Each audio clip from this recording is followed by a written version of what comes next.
पहाड़ों से घिरे एक छोटे से गांव में कड़कड़ाती ठंड पड़ रही थी। गांव के लोग अपने अपने घरों में गर्म कपड़ों और आग के सहारे ठंड से बचने की कोशिश कर रहे थे।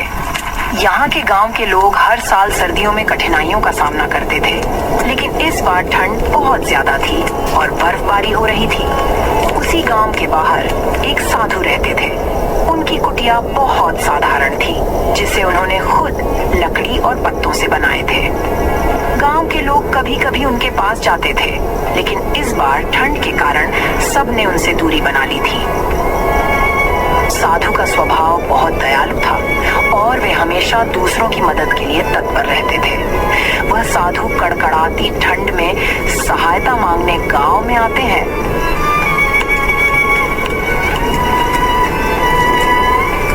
सुनो पुत्र, यह ठंड बहुत कठोर है।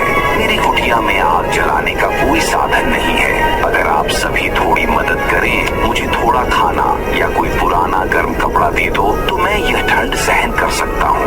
बाबा, आपके लिए गांव में अब कोई साधन नहीं है। हमें खुद के लिए मुश्किल हो रही है। आप तो भगवान के भक्त हैं, उन्हीं से मदद मांग लीजिए। हाँ बाबा, हम तो खुद इस ठंड से परेशान हैं। आप साधु हैं, तपस्या कीजिए। तपस्या करने से गर्मी आएगी। आपको क्या जरूरत गर्म कपड़े की? बेटा, भगवान ने इंसान को इंसान की मदद के लिए बनाया है।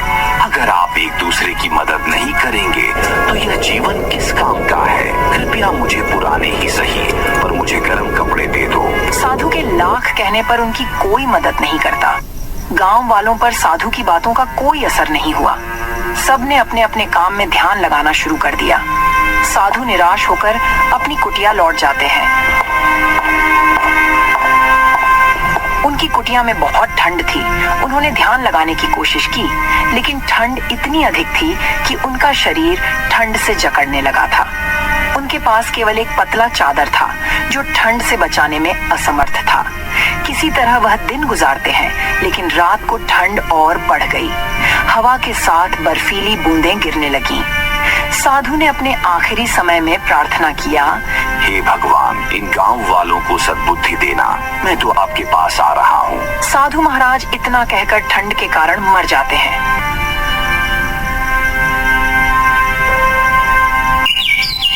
गांव वाले साधु की कुटिया की ओर गए तो देखते हैं कि साधु का शरीर बर्फ बन चुका था। साधु की मृत्यु की खबर पूरे गांव में आग की तरह फैल गई। लोग उनकी कुटिया पर एकत्र हुए। उनके शरीर को देखकर सभी बहुत दुखी हुए। हमें साधु महाराज की मदद करनी चाहिए थी। वह तो भगवान के भक्त थे। हमने उन्हें अकेला मरने के लिए छोड़ दिया। हमने साधु महाराज के बारे में जरा भी नहीं सोचा। हमसे बहुत बड़ी भूल हो गई। हमने अपने स्वार्थ के आगे उनका जरा भी बात नहीं सुना। साधु की मृत्यु के बाद गांव में अजीब घटनाएं होने लगी। ठंड और भी भयानक हो गई। बर्फ गिरने लगा और ठंड से सभी का हालत खराब होने लगी। आसमान में बादल छा गए। कड़ाके की ठंड ने गांव वालों की जिंदगी थाम दी थी। बर्फीली हवाओं ने जैसे हर किसी को घर में कैद कर दिया था। हर तरफ सन्नाटा पसरा हुआ था और ठिठुरती ठंड ने लोगों के दिलों में डर भर दिया था। खेत बंजर होने लगे थे।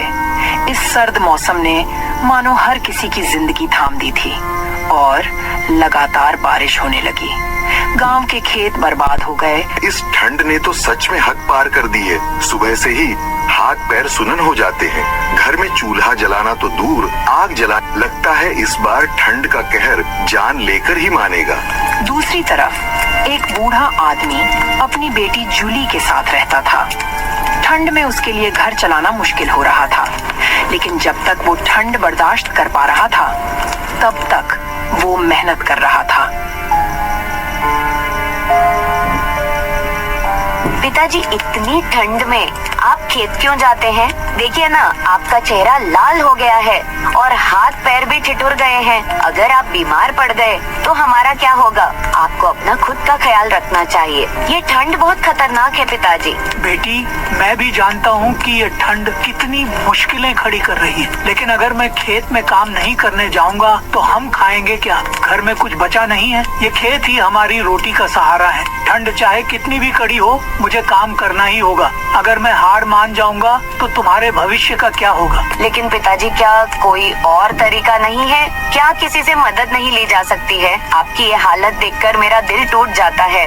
बेटी, इस दुनिया में दूसरों से मदद मांगने से कुछ नहीं होता। हर कोई अपनी अपनी परेशानियों में उलझा हुआ है। हमें अपने पैरों पर खड़ा होना होगा। ठंड हमें हरा नहीं सकती, क्योंकि मेहनत करने वालों को ऊपर वाला कभी भूखा नहीं रखता। जूली, जल्दी से खाना लगा दो। मुझे सुबह जल्दी खेत जाना है, ताकि दिन ढलने से पहले खेत से वापस आ सकूं। पिताजी, खाने के लिए घर में एक दाना भी नहीं बचा है और पैसे भी खत्म हो चुके हैं। क्या घर में खाने को कुछ भी नहीं बचा? ये कैसे हो गया जूली? कल ही तो सोचा था कि बाजार जाकर कुछ आटा दाल लेकर आऊंगा, लेकिन ठंड के मारे बाजार भी नहीं जा सका। पिताजी, आप भी हर बार हमारे लिए सब कुछ करते हैं। अब तो हाल ऐसा हो गया है कि आग जलाने के लिए भी लकड़ियाँ नहीं बची। ऊपर से ये ठंड हमारी जान ले रही है। बस कुछ लकड़ियाँ भी आज खत्म हो जाएंगी। निराश मत हो बेटी, ये मुश्किल वक्त भी बीत जाएगा। ऊपर वाला हमारे साथ है। जब तक मैं जिंदा हूँ, तुम्हें भूखा नहीं रहने दूंगा। कल मैं जंगल जाऊंगा, चाहे कितनी भी ठंड क्यों ना हो। मेहनत करने वालों के लिए हर रास्ता खुला रहता है। जोखन अब मजबूर हो चुका था। वह फैसला लेता है कि वह जंगल से लकड़ियां काटकर बाजार में बेचेगा, अपने घर के लिए अनाज लाएगा। पर कड़ाके की ठंड ने पूरे गांव को अपनी चपेट में ले लिया था। चारों तरफ बर्फ की सफेद चादर और सन्नाटे का माहौल था। इस भयंकर ठंड में जोखन जैसे तैसे पेट की आग बुझाने के लिए हर हाल में काम करता था, चाहे ठंड जान ही क्यों न ले ले। हे ऊपर वाले, ठंड तो जानलेवा हो रही है, पर अगर लकड़ियां नहीं काटूंगा तो घर में चूल्हा कैसे जलेगा? खेत के सहारे रहूंगा तो हम बाप बेटी भूख से मर जाएंगे, क्योंकि खेत में अनाज अभी तैयार नहीं हुआ है। ये ठंड मेरी मेहनत का इम्तिहान ले रही है। जोखन लकड़ी काटने की बहुत कोशिश करता, लेकिन ठंड और बर्फ के ओले इतना गिर रहा था कि मानो आदमी की जान ही चली जाए। जोखन ठंड से हार मानकर वापस घर लौट आया। ठंड ने उसकी हिम्मत को झकझोर दिया था।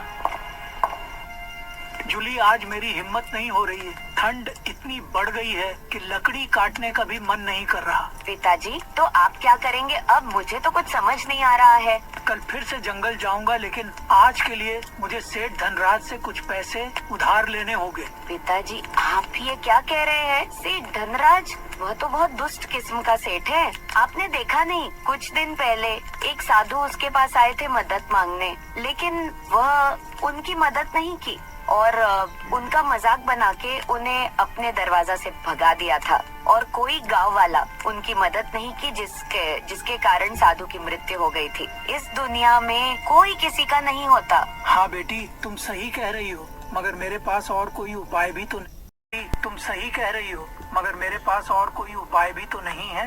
दिन ब दिन बढ़ती ठंड ने उसकी हिम्मत तोड़ दी थी। जंगल की ओर जाने का उसका इरादा तो था, लेकिन जैसे ही वह वहां पहुंचा, ठंड ने उसे ऐसा झकझोरा कि लकड़ी काटना तो दूर, वहां खड़ा रहना भी मुश्किल हो गया था। अपनी बेटी का पेट भरने के लिए जोखन सेठ धनराज के पास जाता है।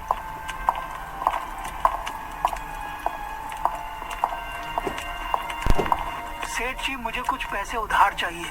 घर में खाने पीने का इंतजाम नहीं हो रहा है और खेत की फसल भी अभी हुई नहीं है और लकड़ी काटने का काम भी ठंड के कारण नहीं हो पा रहा। तुम सोच भी कैसे सकते हो कि मैं तुम्हें पैसे उधार दूंगा? अगर तुम्हें पैसे उधार चाहिए तो तुम्हें अपना कुछ कीमती सामान मेरे हवाले करना होगा। सेठ जी, अगर आपने पैसे नहीं दिए तो मैं और मेरी बेटी भूख के कारण मर जाएंगे, क्योंकि इस ठंड की महामारी की वजह से सारा काम ठप पड़ा हुआ है। अगर तुम पैसे नहीं चुका पाए तो मेरी एक शर्त है, तुम्हें अपना सारा खेत मेरे नाम लिखना होगा। अगर तुम 1 महीने में मेरे पैसे वापस नहीं किया तो मैं तुम्हारा खेत अपने नाम करवा लूंगा और तुम्हारी बेटी से शादी भी करूंगा। ये आप क्या कह रहे हो सेठ जी? क्या बेहूदगी बात की है तुमने? मेरी बेटी तो अभी छोटी है, उसके भविष्य से खेलना आसान समझते हो? क्या तुम मेरी मजबूरी का फायदा उठाना चाहते हो? ये तुम्हारे सामने मेरी शर्त है। तुम मुझे पैसे लौटा नहीं सकोगे तो मेरी शर्त पूरी करनी होगी। मैं किसी भी हालत में तुम्हारी ये शर्त नहीं मान सकता, लेकिन पैसे आज ले रहा हूँ। 1 हफ्ते में तुम्हें चुकता करूँगा।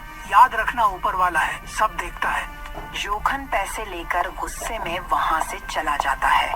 जोखन पैसे लेकर घर की ओर लौट रहा होता है कि तभी रास्ते में उसका पड़ोसी किसुन उसे मिलता है। जोखन भाई, क्या हाल है? बड़ी जल्द में हो, कहीं जा रहे हो क्या? किसुन, मैं बहुत परेशानी में हूँ। सेठ धनराज से पैसे उधार लिया हूँ, लेकिन वो मुझसे कहता है कि अगर वक्त पर पैसे नहीं लौटा सका तो मेरी बेटी का विवाह उससे ही करना होगा। क्या करूँ, कुछ समझ नहीं आ रहा। ये तो बहुत बुरी बात है जोखन भाई, तुम तो मेहनत करने वाले आदमी हो और अब ऐसा लग रहा है कि सब कुछ उल्टा हो गया है। पर तुम चिंता मत करो, मैं तुम्हारे साथ हूँ। हम मिलकर कुछ न तो कुछ रास्ता निकाल ही लेंगे। तुमसे बात करके थोड़ा दिल को सुकून मिला है किसुन भाई, लेकिन सच में अब क्या करूं कुछ समझ नहीं आता। घर में खाने को कुछ नहीं है और ठंड में काम करने का हिम्मत भी नहीं हो रही है। तुम जैसे अच्छे इंसान के साथ ऐसा नहीं होना चाहिए था। तुम्हारी तकलीफें मुझे बहुत गहरी लग रही हैं। जोखन, तुम चिंता मत करो, कुछ न कुछ हल निकलेगा। मुझे लगता है कि जब से पहाड़ी के साधु की मौत हुई है तब से ठंड और बढ़ गया है। हाँ भाई, तुम सही कह रहे हो। खैर तुम बताओ, तुम्हारा हाल कैसा है? बहुत बुरा हाल है भाई। घर में खाने के लिए राशन नहीं है, खेत खराब हो गए हैं, बीबी की भी तबीयत खराब है, मैं भी बहुत परेशानी में हूँ। चलो ठीक है, मैं चलता हूँ। ऊपर वाला तुम्हारी भी परेशानी दूर करे। जोखन वहाँ से चला जाता है और किसुन भी अपने घर चला जाता है।